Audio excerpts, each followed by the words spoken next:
Һорау. Әгәр өлкән яшьтәге ҡатын-ҡыҙ махрамһыҙ хәҙрәт етәкләгән төркөм менән хаж ҡылһа, дөрөҫ буламы?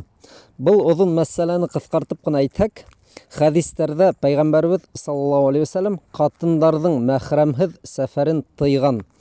Яғни, әгәр ҡатын ирһеҙ йәки улһыҙ, атайһыҙ сәфәр ҡыла икән, был дөрөҫ түгел. Хаж мәсьәләһенә килгәндә, был фарыз сәфәрҙәрҙең береһе, хатта бында ла мәхрәм эҙләргә кәрәк, ләкин әгәр булмай икән, һәм ниндәйҙер ышаныслы кешеләр берәй төркөм йыйып, ышаныслы кешене ана шул төркөм башына ҡуйып хажға ебәрә икән, был мөмкин.